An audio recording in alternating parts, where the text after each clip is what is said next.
Eternal Father, I offer you the body and the blood.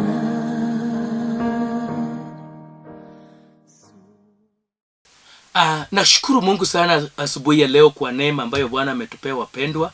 Na wataka tuombe Bwana wa majeshi kabla tujaanza neno la Bwana ambayo Bwana ametupea asubuhi ya leo.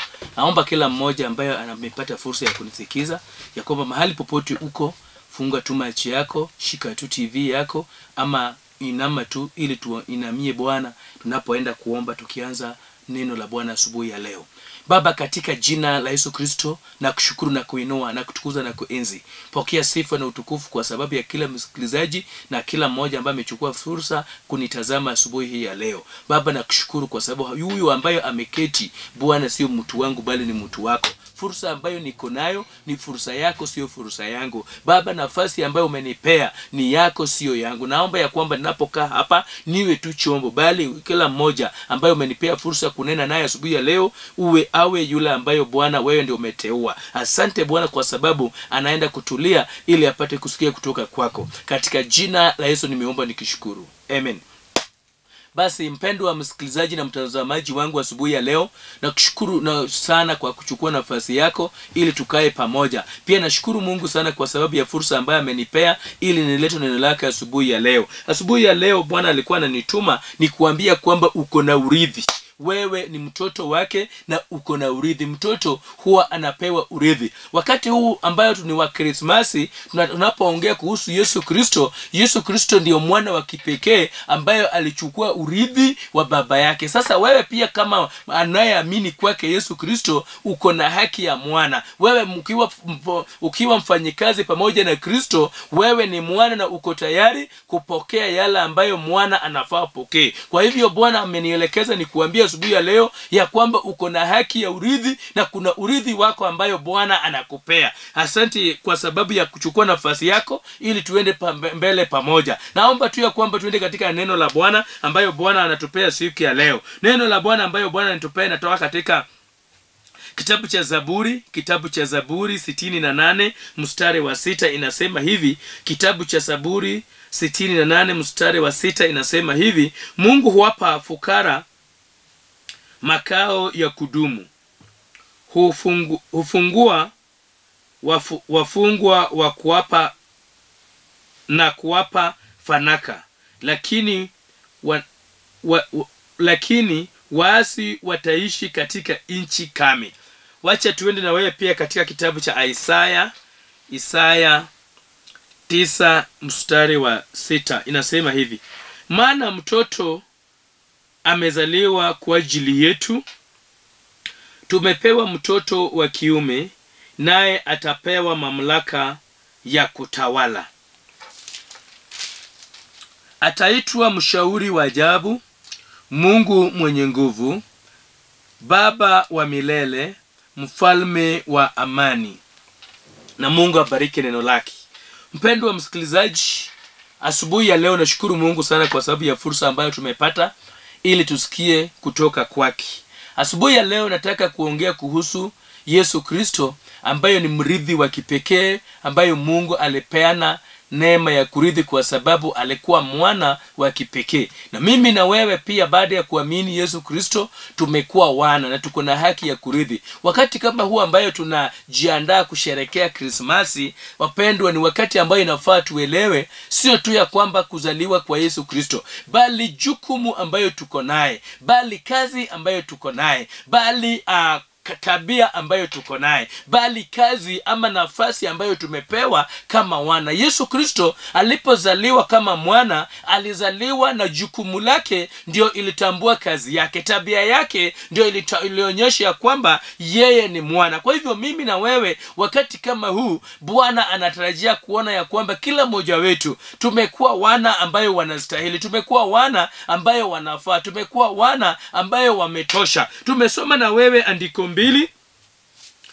Moja tumesoma katika kitabu cha Zaburi, na andiko imesema vyema ya kwamba Mungu huwapa wafukara makao ya kudumu. Mwana ni mtu ambaye anapewa nafasi, na anapopewa nafasi sio nafasi ya kubaitisha, sio nafasi ya kujaribu, sio nafasi ya kubembelezwa. Mwana akona haki. Kila mmoja wetu ambaye akona mzazi akona haki ya kila mara kusema ya kwamba nataka hii, na anapewa kwa sababu yeye ni mwana. Kwa hivyo Mungu Yesu Kristo anapozaliwa, tunaandaliwa ya kwamba tupate kuelewa ya kwamba sisi ni wana. Hata kama unapitia hali ngumu, lakini one thing ambayo unafaa ujue ya kwamba wewe ni mwana na uko na haki ya kurithi yale ambayo ni yako. Jambo moja ambayo nafaa uelewe kama mwana ya kwamba uko na haki. Kuna vitu ambayo ni zako. Kuna haki ambayo ni ya kuzaliwa. Mtu anapoamini Kristo, mtu anapookoka, mtu akiwa ndani ya Kristo, basi vitu za kale zimeenda. Yale ambayo adui alikuwa ametutenga nayo nje ya kwamba hatuwezi pata, sasa zimeenda, na tuko na haki ya kurithi yale ambayo ni yetu. Kwa hivyo naongea na mwana ambayo, kwa sababu hakuna yule ambaye amefungiwa nje. Kila mmoja wetu ako na haki. Kila mmoja wetu amepewa nafasi. Kila mmoja wetu amepewa fursa ya kusimama na kusimama dhabiti ya kwamba wewe ni mwana na kupokea yale ambayo wana wanapokea. Mpendwa msikilizaji, asubuhi ya leo na kushukuru Mungu sana kwa sababu Mungu ambaye amenituma hapa ako na ujumbe ya kukuambia kwamba nikuambie ya kwamba wewe ni mrithi na uko na haki ya kumrithi. Wewe ni wa familia ya Bwana na uko na haki katika hiyo familia. Leo hii tunapoongea wapendwa, andiko inasema ya kwamba Mungu huwapa wala ambayo ni wafukara, wala ambayo wako chini. Mtoto anapozaliwa anakuanga ya kwamba hana chake, lakini anapozidi kuwa na baba, mwishowe baba nguvu za baba inapoisha, nguvu ya mtoto huwa inashuka. Mapendo, nataka uelewe ya kwamba kama mwana katika ufalme, wakati unazidi kuzama ndani ya Bwana, wakati unazidi kuingia ndani ya Kristo, wakati unazidi kuita Bwana, wakati unazidi kutafuta uso wa Bwana, wakati unazidi kutegemea Bwana, unanyonya nguvu ya Bwana inaingia ndani yako, yeye anashuka ndani yako na unazidi kuinuka. Wakati Kristo ameitwa na ameshuka ndani yako, mamlaka zake zinaingia kwako na unakuwa na uhuru, unakuwa na uweza, unakuwa na haki ya kukuwa mwana. Ndipo asubuhi ya leo Bwana ananiambia niambie kila mmoja ya kwamba vile Kristo anapozaliwa kuna nguvu inatoka kwa Bwana na inaingia kwake. So Kristo anapozaliwa ndani yako, ni wakati wako wa kuelewa, ni wakati wako wa kutambua, ni wakati wako wa kuamini, ni wakati wako wa kutegemea. Kama anazaliwa, wapendwa, sio mambo ya mavazi. Wakati huu sio mambo ya chakula, sio mambo ya masherehe, sio mambo hizo mingi ambayo tunaweza waza. Mambo kubwa ni kwamba hiyo Kristo kuzaliwa iko na maana gani kwako, iko na maana gani katika maisha yako. Tumesoma andiko mbili ambayo nitakuwa nasoma nikienda huku na huku nikirudi, ili tuelewe jambo ambayo Bwana anaweka katika roho yangu asubuhi ya leo.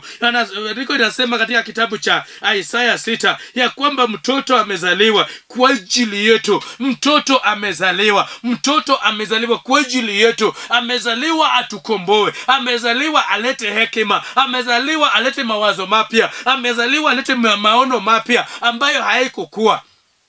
Yesu Kristo amezaliwa. Tunapojiandaa kuhusu kuzaliwa kwake Yesu Kristo, ni wakati ambayo inafaa kila mmoja wetu tuelewe, kila mmoja wetu tambue, kila mmoja wetu tujue ya kwamba Kristo anapozaliwa kuna kusudi. Mtu anapozaliwa mara mingi huwa anazaliwa kwa familia. Mtu anapozaliwa basi kunaye mama. Mtu anapozaliwa basi kunaye uwezekano amezaliwa na baba. Mtu anapozaliwa kunaye yule ambayo anajukumika kuhakikisha ya kwamba huyu mtoto amelelewa. Kunaye wazazi ambayo wako na jukumu. Sasa wewe pia mtazamaji na msikilizaji wangu, asubuhi ya leo kunaye baba yako ambayo ako na jukumu ya kuhakikisha ya kwamba kuzaliwa kwake inaleta faida kwako. Kuzaliwa kwake Yesu Kristo inaleta ushindi kwako. Kuzaliwa kwake Yesu Kristo inaleta mabadiliko kwako. Nimekuja nikuambie jambo asubuhi ya leo ya kwamba familia ambayo umetoka uko na kazi ya kufanya. Familia ambayo umetoka uko na jukumu ya kufanya. Familia ambayo umetoka uko na sehemu ambayo umesimamia. Mwana amezaliwa kwa ajili yetu. Tumepewa mtoto wa kiume, na naye atapewa mamlaka ya kutawala. Wapendwa, tumepewa mtoto, tunatarajia mtoto ambayo ni ya kiume. Mtoto wa kiume anatarajia urithi. Katika ufalme wa Mungu hakuna yule ambayo, hata kama wewe ni mama, hata kama wewe ni kijana, hata kama wewe ni wa jinsia gani, wewe ni mwana katika mfalme. Wewe uko na haki ya kurithi. Bwana amenituma asubuhi ya leo ya kwamba mwana ambaye anaenda kurithi, mwana ambaye anaenda kuchukua mambo tofauti, amezaliwa kwetu. Mwana amezaliwa. Na tunapojiandaa kwa sababu ya Kristo kuzaliwa, tunapojiandaa katika Kristo kuzaliwa, katika hiyo sherehe ya Kristo kuzaliwa, inafaa tuwe na jambo ya kuelewa ya kwamba Kristo anapozaliwa kunaye maana yake. Ndipo tunaposoma katika kitabu cha Zaburi, inatuonyesha kwamba kila mmoja wetu huku kutoka tu, ulitoka mahali umetoka, kuna vitu ambayo inafanya unakuwa na sauti. Naomba tuende one by one.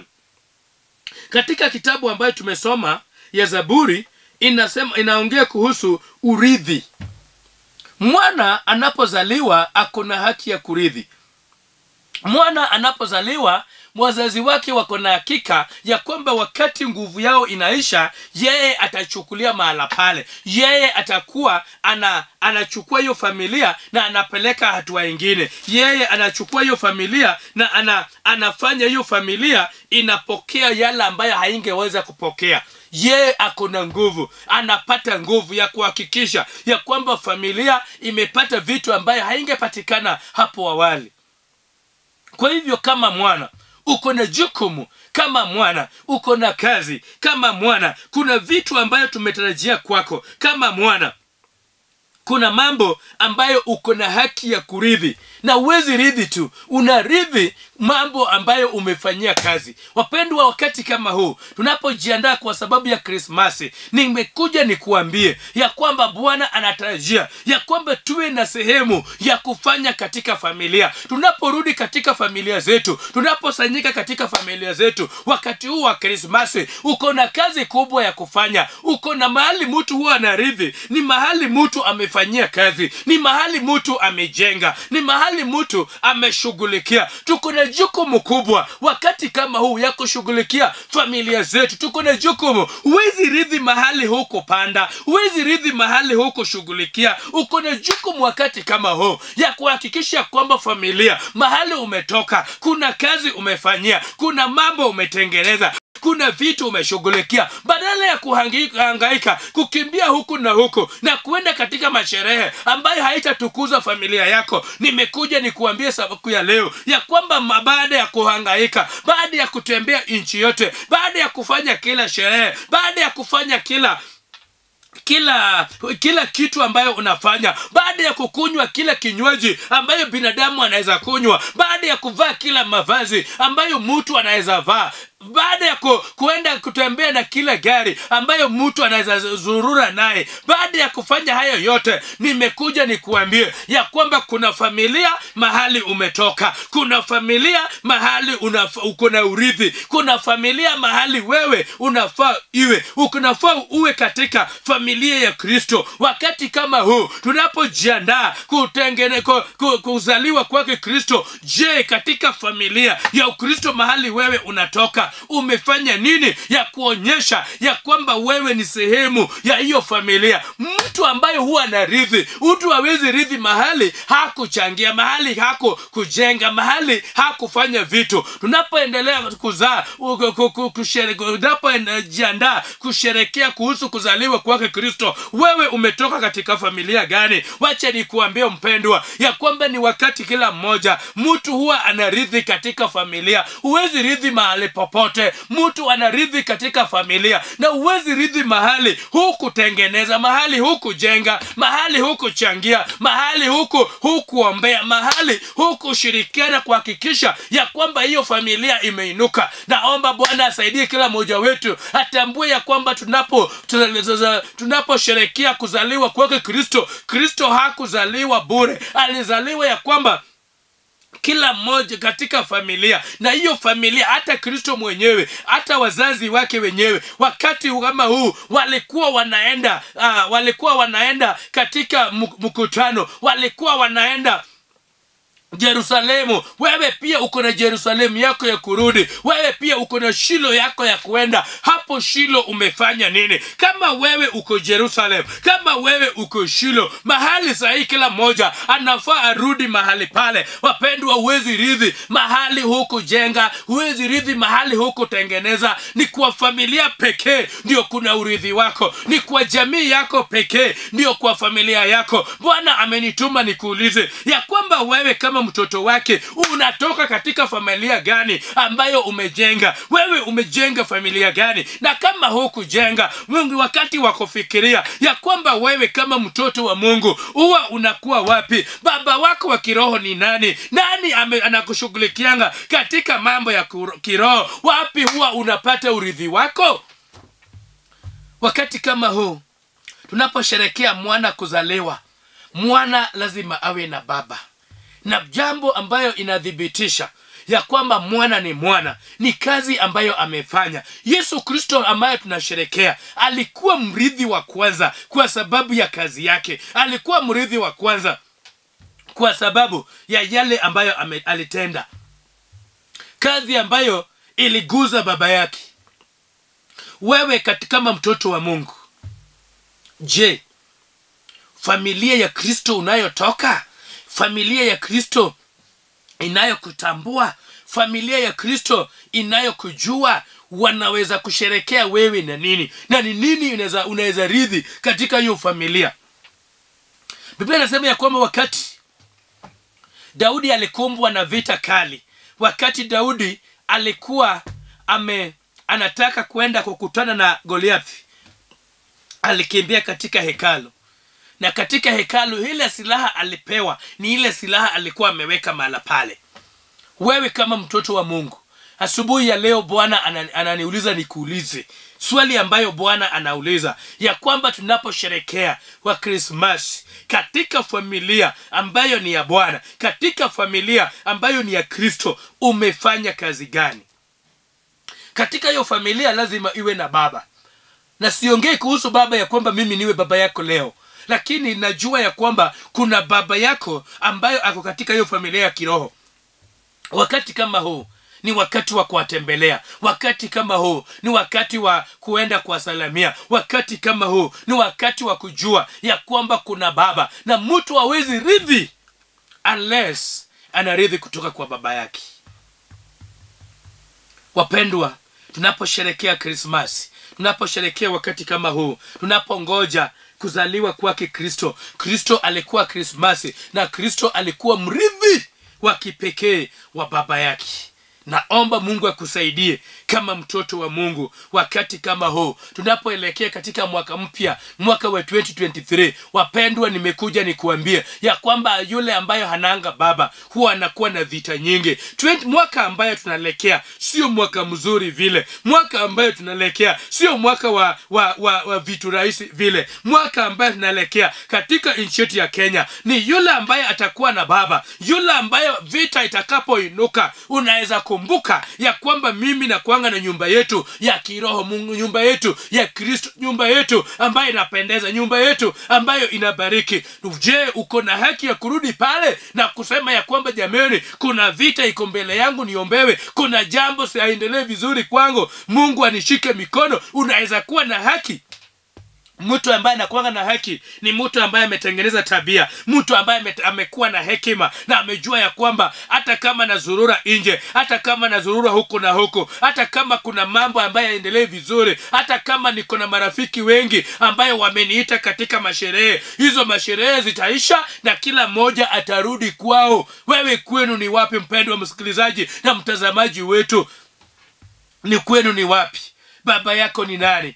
Kila mmoja anafikanga wakati ambaye unaulizwa baba, ambaye unaulizwa mandada zako. Je, wakati kama huu nini umefanya hata katika kifamilia yenu ambayo watu wanaweza kumbuka ya kwamba wakati ulikuwa unaendelea vizuri, familia yenu ulishughulikia. Wakati kama huu, kama watu wanarudi katika familia zao ili washerekee pamoja, je, wewe unaweza patikana? Kwa sababu urithi uwezi pata mahali huu kufanya kazi. Ni wakati wa kila mmoja kujua ya kwamba ulinzi huwa inapatikana hata tu kwa familia. Ulinzi wako wewe inatoka wapi? Ulinzi wako wewe iko wapi? Ulinzi wa mtu huwa inapatikana katika familia yake pekee. Ulinzi wa mtu yule, wacha nikuambie mpendwa, kama kuna ulinzi ambayo unaweza kuwa naye ni katika familia. Wakati kama huu tunaposherekea Kristo kama mwana wa kipekee, Kristo anapozaliwa katika maisha yetu, ni vyema tujue ya kwamba mahali ambapo mtu huwa anazaliwa katika familia, kwa sababu hapo kwa familia ndio kuna ulinzi.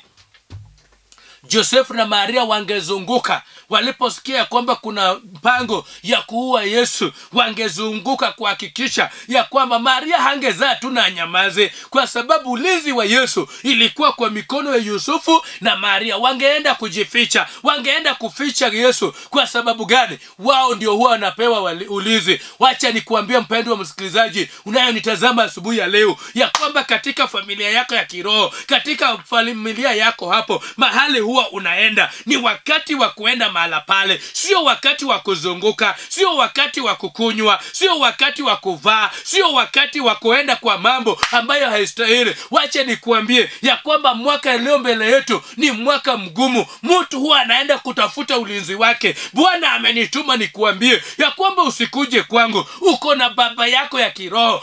Enda wakati kama huu, enda katika nyumba yenu ya kiroho, enda mahali ambayo wewe huwa unashiriki, kwa sababu ni wakati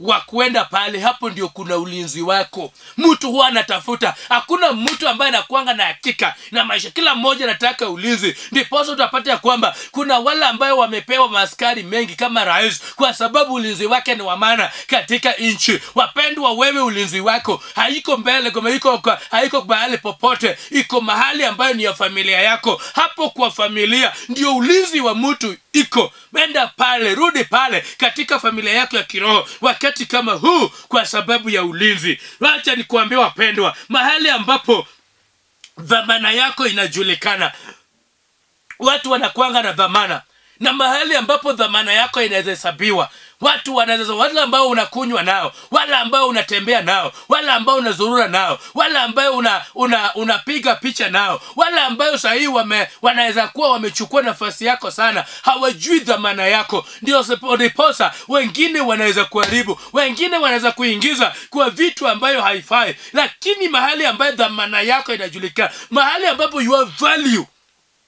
is well known, is in your family. The family you belong knows your values better.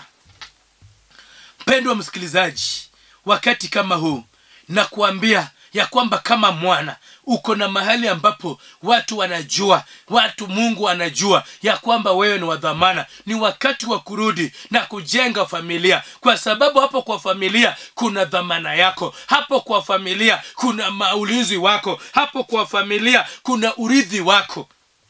Ni wakati wa kurudi kwa familia na kujenga familia ya Kristo, familia ya kuzaliwa. Ni wakati wa kufamilia, wakati wa kutulia. Ni wakati wa kutulia na kila mtu kutafakari maisha yake ya kiroho na kujua ya kwamba hapo kwa familia kuna dhamana yako. Hapo kwa familia ndio unaweza ongea na usikizwe. Wacha nikuambie, kuna mahali petu watu wanaweza kuzunguka, na hapo kwa familia, hapo ndio watu unaweza ongea na kila mtu aseme ya kwamba hapa huyu fulani ni wetu, fulani amefanya kazi hapa, fulani amezaliwa hapa, fulani amelelewa hapa, fulani. Hapo tu ndio unaweza sikizwa. Hapo ndio ukiongea watu wanajua ya kwamba fulani asikizwe kwa sababu yeye ni wetu hapa.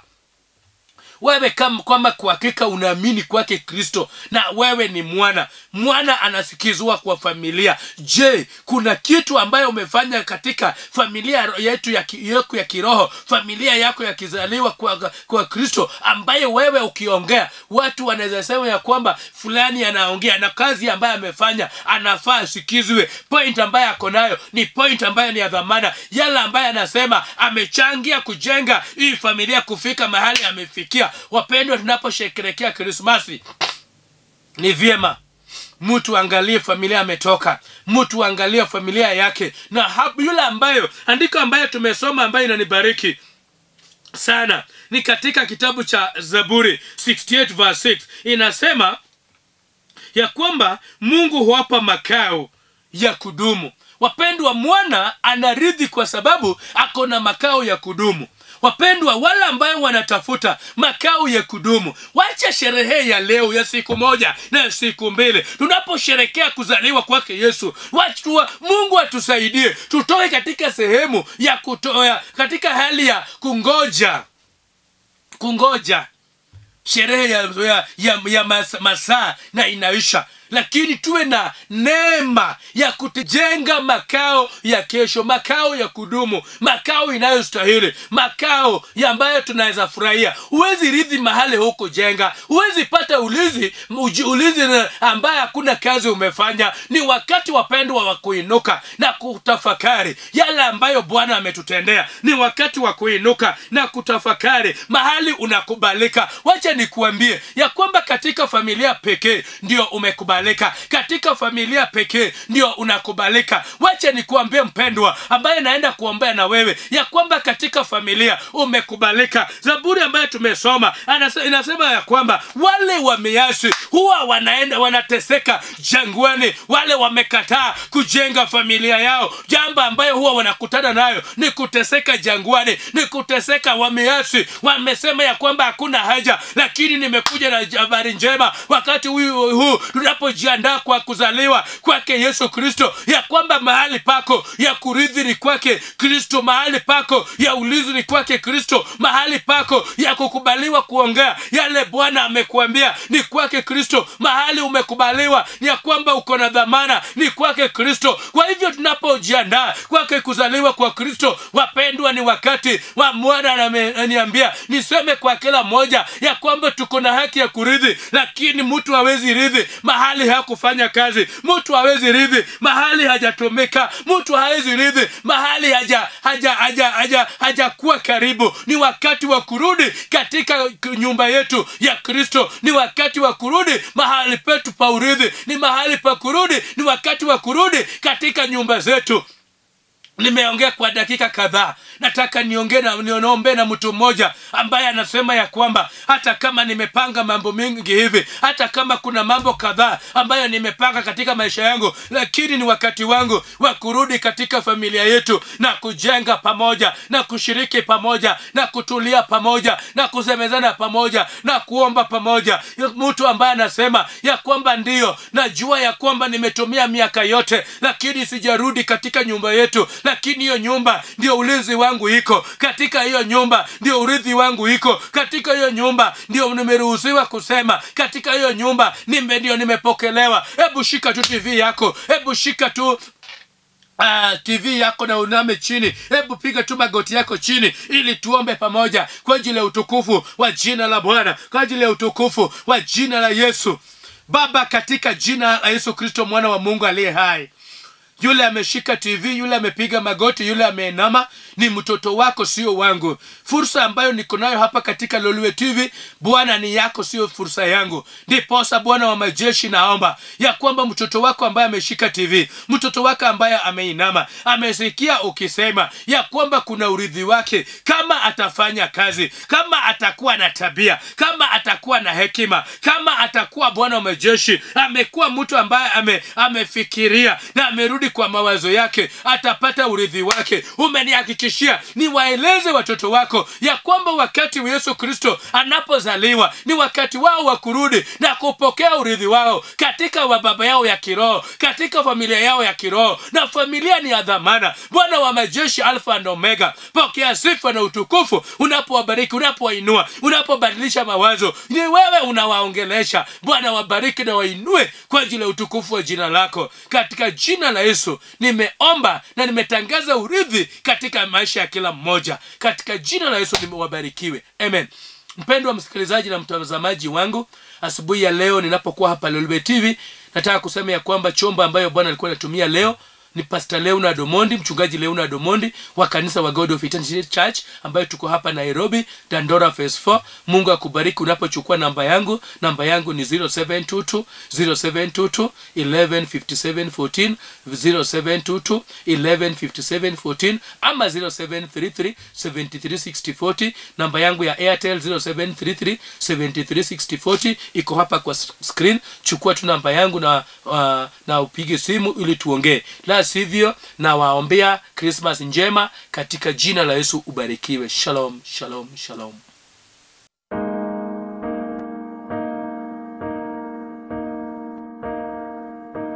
Eternal Father, I offer you the body